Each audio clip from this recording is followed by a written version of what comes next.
सन 1870च्या सुमाराची गोष्ट आहे. सोलापूर जिल्ह्यातल्या माढा तालुक्यातल्या एका छोट्या गावात रामभाऊ शिंदे नावाचा एक माजी सैनिक राहत होता. तो पेशव्यांच्या सैन्यात अनेक वर्षे काम केलेला होता. युद्धात त्याने अनेक शत्रूंचा पराभव केला होता. त्याच्या भुजांमध्ये अफाट बळ होते. पण पेशवाई बुडाल्यावर रामभाऊला सैन्य सोडावं लागले. तो गावी परतला. त्याच्याकडे थोडी जमीन होती, एक छोटी झोपडी होती आणि होती त्याची बायको यमुनाबाई, एक 7 वर्षांचा मुलगा विठ्ठल आणि 5 वर्षांची मुलगी गंगी. रामभाऊचा स्वभाव अतिशय कठोर होता. सैन्यात असताना तो लढाई करायचा, रक्त सांडायचा, मरण पाहायचा. त्यामुळे त्याचे हृदय दगडासारखे झाले होते. तो कोणावरही प्रेम करत नसे. बायकोशी, मुलांशी तो नेहमी कठोरपणे वागायचा. रडणे, भावना दाखवणे यांना तो कमकुवतपणा समजायचा. गावातले लोक त्याला घाबरायचे. कोणी आपल्या शेतात शिरले तर तो लाठी घेऊन त्यांना मारायचा. कोणाचे जनावर त्याच्या शेतात शिरले तर तो ते जनावर बांधून ठेवायचा आणि चांगला दंड वसूल केल्याशिवाय सोडायचा नसे. यमुनाबाई मात्र खूप सात्विक स्त्री होती. ती रोज सकाळी उठून विठ्ठलाची पूजा करायची, नामस्मरण करायचे. रामभाऊला हे आवडायचे नाही. हे देवधर्म सोड, तो म्हणायचा.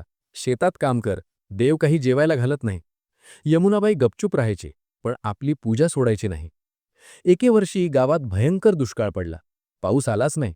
सर्वांची पिके वाळली, विहिरी आटल्या. माणसे आणि जनावरे उपाशी मरू लागली.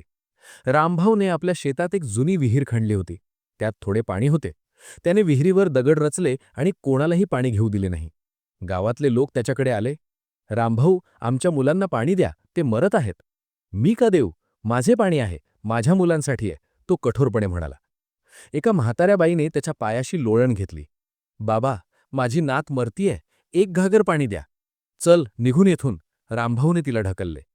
यमुनाबाईने हे पाहिले. ती रडत रामभाऊजवळ आली. अहो, त्या बाईची नात मरतीये, एवढे थोडे पाणी द्या. तू गप्प बस, हे माझे पाणी आहे आणि मी कोणालाही देणार नाही. यमुनाबाई रात्री गुपचूप त्या म्हाताऱ्या बाईच्या घरी गेली आणि आपल्या घड्यातले पाणी त्या मुलीला पाजले. पण रामभाऊला हे कळले. त्याने यमुनाबाईवर खूप रागावून घेतले. घरात मोठे भांडण झाले. दुष्काळाच्या काळात रामभाऊचा मुलगा विठ्ठल आजारी पडला. त्याला ताप आला आणि तो दिवसेंदिवस कमकुवत होऊ लागला. रामभाऊने वैद्यांना बोलावले. वैद्य आले, तपासले आणि म्हणाले, मुलाला चांगले अन्न आणि पाणी हवे आणि लवकरात लवकर उपचार सुरू केले नाहीत तर तर काय? रामभाऊने विचारले. वैद्यांनी मान खाली घातली. जास्त आशा नाही. रामभाऊ हे ऐकून आतून हादरला. त्याने अनेक युद्ध केली होती, मृत्यूला जवळून पाहिले होते, पण आपल्या मुलाला मृत्यूच्या जबड्यात पाहणे त्याला सहन होईना.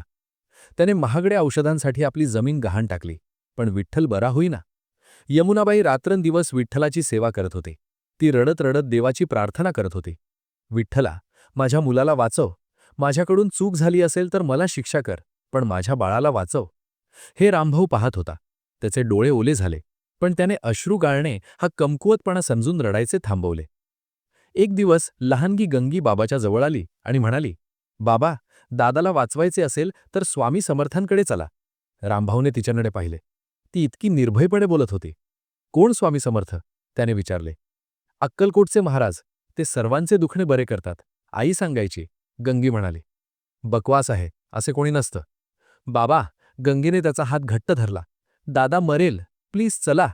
त्या लहानशा मुलीच्या डोळ्यात इतकी आर्तता होती की रामभाऊच्या कठोर हृदयाला क्षणभर भेग पडली, पण त्याने मान वळवली. त्याच रात्री विठ्ठलाची तब्येत अजून बिघडली. तो जवळजवळ बेशुद्ध अवस्थेत होता. यमुनाबाई त्याच्याजवळ बसून देवाचे नामस्मरण करत होती. रामभाऊ एका कोपऱ्यात बसला होता. त्याच्या मनात अनेक विचार येत होते. त्याने अनेक सैनिकांना युद्धात मरताना पाहिले होते, पण ते शत्रू होते.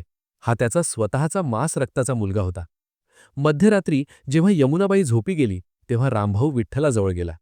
त्याने त्याचा हात आपल्या हातात घेतला. मुलगा किती कमकुवत झाला होता. रामभाऊच्या डोळ्यातून एक थेंब गळला, मग आणखी एक, आणि मग त्या कठोर सैनिकाने आपल्या मुलाला घट्ट मिठी मारली आणि मोठ्याने हुंदका दिला. बाळा, मरू नकोस, बाबाला सोडून जाऊ नकोस. त्या एकाकी रात्री त्या झोपडीत एक कठोर योद्धा पहिल्यांदा रडला. सकाळी रामभाऊने यमुनाबाईला सांगितले, चल अक्कलकोटला जाऊ. यमुनाबाई आश्चर्यचकित झाली. तिला विश्वासच बसेना. खरंच? हो, विठ्ठलाला घेऊन निघू. बैलगाडी जुंपतो.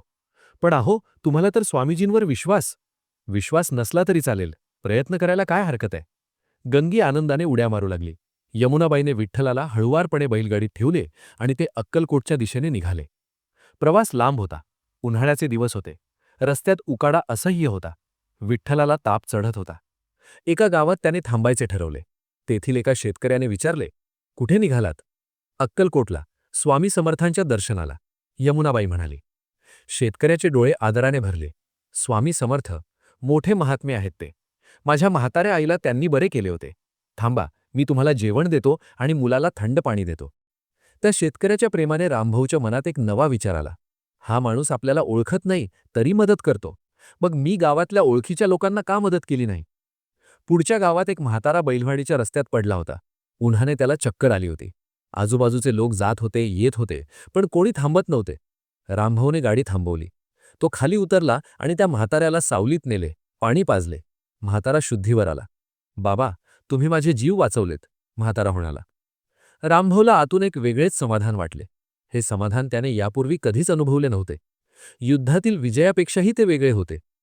3 दिवसांच्या प्रवासानंतर ते अक्कलकोटला पोहोचले. मठात खूप गर्दी होती. सर्व दिशांनी भाविक आले होते. रामभाऊने विठ्ठलाला कडेवर घेतले. मुलगा आता जवळजवळ बेशुद्ध अवस्थेत होता. ते स्वामीजींच्या दिशेने निघाले. मठाच्या दारात एक शिष्य थांबत होता. "आज दर्शन बंद आहे, उद्या या." रामभाऊचा जुना स्वभाव उफाळला. तो रागाने म्हणाला, "बाजूला हो, माझा मुलगा मरतोय." "दर्शन उद्या." शिष्य ठाम होता. रामभाऊने त्याला ढकलायला हात उचलला, पण यमुनाबाईने त्याचा हात पकडला. "अहो थांबा, असे नको." ती शिष्याकडे वळली. "भाऊ, माझ्या मुलाला खूप ताप आहे. महाराजांना एकदा दाखवा. आम्ही खूप लांबून आलोय." शिष्याने विठ्ठलाकडे पाहिले. तो क्षणभर विचारात पडला. तेवढ्यात आतून आवाज आला, "त्यांना येऊ द्या." स्वामी समर्थ स्वतःच बोलले होते. शिष्य बाजूला झाला. ते आत गेले. स्वामी समर्थ आसनावर बसले होते. त्यांनी रामभाऊकडे पाहिले. त्यांची नजर इतकी तीव्र होती की रामभाऊचे पाय जड झाले. यमुनाबाई पायावर पडली. गंगी पायावर पडली. रामभाऊ, तो उभाच राहिला. त्याला कोणापुढे झुकणे माहीत नव्हते. स्वामीजी हसले. "रामभाऊ, तू सैनिक आहेस. सैनिक शत्रूसमोर झुकत नाही. पण हे युद्ध वेगळे आहे. इथे झुकणाऱ्याचाच विजय होतो." रामभाऊ थरथरला. स्वामीजींना त्याचे नाव माहीत होते. त्याची पार्श्वभूमी माहीत होती. "महाराज," तो बोलायला गेला, "मुलाला आण इकडे." रामभाऊने विठ्ठलाला स्वामीजींच्या जवळ नेले. स्वामीजींनी मुलाच्या कपाळावर हात ठेवला. डोळे बंद केले. मठात सुटसुटीत शांतता पसरली. कोणीच श्वास घेत नव्हते असे वाटत होते. काही क्षणांनंतर विठ्ठलाने डोळे उघडले. तो रामभाऊकडे पाहून म्हणाला, "बाबा." यमुनाबाई रडू लागली. गंगी आनंदाने ओरडली. रामभाऊचे डोळे भरून आले आणि त्या कठोर सैनिकाने पहिल्यांदा कोणापुढे गुडघे टेकले. स्वामी समर्थांच्या पायावर त्याने माथा ठेवला. स्वामीजींनी रामभाऊच्या डोक्यावर हात ठेवला. "उठ." रामभाऊ उठला. त्याचे डोळे ओले होते. "रामभाऊ, तू युद्धात अनेक लढाया जिंकलास. पण आतली लढाई जिंकलीस का?" "कोणती आतली लढाई महाराज?" "अहंकाराशी, कठोरपणाशी, स्वार्थाशी." रामभाऊ गप्प राहिला. "तू आज इथे आलास कारण तुझ्या मुलाची गरज होती. पण मला सांग, त्या म्हाताच्या बाईला तू पाणी का नाकारलेस? तिच्या नातीचा जीव तुझ्या मुलाच्या जीवापेक्षा कमी होता का?" रामभाऊला जमिनीत गडप व्हावेसे वाटले. "त्या रस्त्यात पडलेल्या म्हाताऱ्याला तू मदत केलीस, ते चांगले केलीस. पण आपल्या गावात तू असे का केले नाहीस?" "महाराज, मला माफ करा." "माफी मला मागू नकोस. ज्यांना त्रास दिलास त्यांच्याकडे मागशील माफी?" "हो महाराज." "आणखी एक सांगतो," स्वामीजी म्हणाले. "तुझी यमुनाबाई रोज देवाची पूजा करते. तू तिची चेष्टा करतोस. पण जाण, आज तुझा मुलगा वाचला तो तिच्या शुद्ध भक्तीमुळे. तिची प्रार्थना भगवंतापर्यंत पोहोचली. तू काय केलेस?" रामभाऊच्या डोळ्यांतून घळाघळा अश्रू वाहू लागले. "तुझ्यात बदलण्याची शक्ती आहे रामभाऊ. सैनिक म्हणून तू शत्रूशी लढलास. आता खऱ्या शत्रूशी लढ, स्वतःच्या अहंकाराशी." स्वामीजींनी त्यांना मठात 3 दिवस राहायला सांगितले. त्या 3 दिवसात रामभाऊने खूप काही पाहिले आणि अनुभवले. पहिल्या दिवशी एक श्रीमंत व्यापारी आला. तो सोन्या चांदीचे दागिने घेऊन आला होता. तो म्हणाला, "स्वामीजी, हे सर्व तुम्हाला अर्पण करतो. माझे कार्य होऊ द्या." स्वामीजींनी ते दागिने एका भिकाऱ्याला देऊन टाकले. व्यापारी हादरला. स्वामीजी म्हणाले, "तुझे कार्य पैशाने होत नाही. मनातील लोभ शोध, कार्य होईल." दुसऱ्या दिवशी एक रडणारी स्त्री आली. तिचा नवरा व्यसनाधीन होता. घर उद्ध्वस्त झाले होते. स्वामीजींनी तिला सांगितले, "तू रडत बसू नकोस. उद्यापासून कामाला लाग. तुझ्या मुलांना सांभाळ. नवरा बदलेल की नाही हे त्याने ठरवायचे. तू स्वतःला सावर." त्या स्त्रीने धैर्य एकवटले आणि निघून गेली. तिसऱ्या दिवशी एक तरुण संन्यासी आला. तो म्हणाला, महाराज, मला संन्यास घ्यायचा आहे. स्वामीजींनी विचारले, तुला घरी कोण आहे? आईबाबा आहेत, म्हातारे आहेत. आधी त्यांची सेवा कर. ती सेवाच संन्यास आहे. घर सोडून पळणे हा संन्यास नाही. रामभाऊ हे सर्व पाहत होता, ऐकत होता. प्रत्येक प्रसंगातून त्याला एक नवा धडा मिळत होता.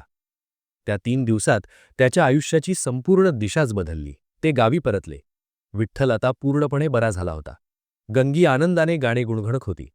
यमुनाबाईच्या चेहऱ्यावर एक दिव्य शांती होती. रामभाऊ मात्र गप्प होता. त्याच्या मनात खूप विचार होते. गावात शिरताना त्याने पहिले काम केले. त्या म्हाताऱ्या बाईच्या घरी गेला. त्याने तिच्या पायांवर डोके टेकवले. आजी, मी चुकलो. माझ्यामुळे तुझी नात गेली. मला माफ कर. म्हातारी थक्क झाली. रामभाऊने तिला माफी मागणे म्हणजे सूर्य पश्चिमेला उगवण्यासारखे होते. ती रडत म्हणाली, बाबा, माझ्या नातीचं दुखणं खूप जड होतं. ती गेलीच असती. तुमची चूक नाही. नाही आजी, जर मी वेळेवर पाणी दिले असते तर कदाचित. असे म्हणू नका. पण तुम्ही आता आलात, माफी मागितली, हे पुरे आहे. पुढच्या काही महिन्यात रामभाऊ पूर्णपणे बदलला. त्याने आपल्या विहिरीवरील दगड काढून टाकले. हे पाणी सर्वांसाठी आहे असे तू जाहीरपणे म्हणाला. दुष्काळात त्याने आपल्या धान्याच्या कोठारातील धान्य गावकऱ्यांमध्ये वाटले. लोकांना आश्चर्य वाटले.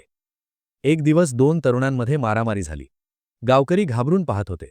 रामभाऊ मध्ये पडला. त्याने त्या दोघांना वेगळे केले आणि शांतपणे त्यांचे भांडण मिटवले. लोकांना वाटायचे की रामभाऊ मारामाऱ्या करायला उत्सुक असेल, पण तो म्हणाला, मी आयुष्यभर लढलो. आता माझ्या हातांनी शांती प्रस्थापित होईल. एके दिवशी एक गरीब कुटुंब गावात आले. ते परगावाहून आले होते. त्यांच्याकडे काहीच नव्हते. रामभाऊने त्यांना आपल्या घरात आश्रय दिला, जेवण दिले आणि काम मिळवून दिले. यमुनाबाई हे सर्व पाहत होती. एके रात्री यमुनाबाई रामभाऊला म्हणाली, अहो, तुम्ही खूप बदललात. बदललो की मूळ स्वभावाकडे परतलो? रामभाऊ हसत म्हणाला, म्हणजे? आजी म्हणायची की माझा स्वभाव लहानपणी खूप चांगला होता. युद्धाने मला बदलले. स्वामीजींनी मला पुन्हा माझ्याकडे आणले. 1 वर्षानंतर स्वामी समर्थ त्या भागात फिरत आले. गावात बातमी पसरली. सर्व गावकरी त्यांच्या स्वागताला जमले. स्वामीजी आले तेव्हा गाव पूर्वीपेक्षा वेगळाच दिसत होता. लोकांच्या चेहऱ्यांवर समाधान होते. स्वामीजींनी रामभाऊला जवळ बोलावले. रामभाऊ, कसा आहेस? तुमच्या कृपेने चांगला आहे महाराज. मला सांग, काय बदलले तुझ्यात? रामभाऊने विचार केला. महाराज, पूर्वी मला वाटायचे की बळ म्हणजे शरीराचे बळ. आता समजले की खरे बळ मनाचे असते. दुसऱ्यांना त्रास देणे हे बळाचे लक्षण नाही. दुसऱ्यांना मदत करणे हेच खरे बळ आहे. स्वामीजी हसले. आणखी? पूर्वी मला वाटायचे की रडणे, प्रेम करणे हे कमकुवतपणाचे लक्षण आहे. पण माझ्या मुलासाठी जेव्हा मी रडलो तेव्हाच माझा खरा उद्धार झाला. प्रेमच हे सर्वात मोठे बळ आहे. स्वामीजींनी त्याच्या खांद्यावर हात ठेवला. तू खरा सैनिक झालास आता. स्वतःशीच लढलास आणि जिंकलास. वर्षे गेली. विठ्ठल मोठा झाला. तो शिकला, हुशार होता. एके दिवशी त्याने रामभाऊला सांगितले, बाबा, मला डॉक्टर व्हायचे. का? रामभाऊने विचारले. कारण मी लहानपणी आजारी होतो तेव्हा खूप दुःख झाले. मला इतरांचे दुःख कमी करायचे आहे. रामभाऊचे हृदय भरून आले. त्याने मुलाला मिठी मारली. जा बेटा, आणि लक्षात ठेव, गरीब रुग्णांसाठी नेहमी वेळ काढ. पैसे नाहीत म्हणून कोणालाही उपचार नाकारू नकोस. विठ्ठल पुढे मोठा डॉक्टर झाला. त्याने गावात एक मोफत दवाखाना उघडला. गंगीचे लग्न एका चांगल्या घरात झाले. ती सासरी गेली, पण ती प्रत्येक महिन्याला माहेरी येऊन गरीब मुलांना शिकवायची. रामभाऊ म्हातारा झाला. त्याचे केस पांढरे झाले, पण डोळ्यात एक वेगळाच आनंद होता. एका संध्याकाळी यमुनाबाई त्याच्या जवळ बसली होती. अहो, तुम्ही आज कसल्या विचारात आहात? बाई, आयुष्याचा हिशोब करत होतो. आधीच्या आयुष्यात मी खूप चुका केल्या, पण स्वामीजींनी मला संधी दिली. त्यामुळे उरलेले आयुष्य मी बरे घालवले. तुम्हाला आता कसले भय नाही? नाही. स्वामी समर्थ म्हणाले होते की जो माणूस प्रेमाने जगतो त्याला मृत्यूचे भय नसते. आता मला त्याचा अर्थ समजला. त्या रात्री रामभाऊ झोपला आणि शांततेत त्याने अखेरचा श्वास घेतला. त्याच्या चेहऱ्यावर एक तृप्त हास्य होते. यमुनाबाई रडली, पण रडताना ती म्हणाली, देवा, त्यांना चांगली गती दे. त्यांनी खूप चांगले जीवन जगले. गावाने रामभाऊला मोठ्या सन्मानाने निरोप दिला. एकेकाळी रागीट रामभाऊ म्हणून ओळखला जाणारा हा माणूस आज दानशूर रामभाऊ म्हणून गावाच्या हृदयात कायमचा राहिला.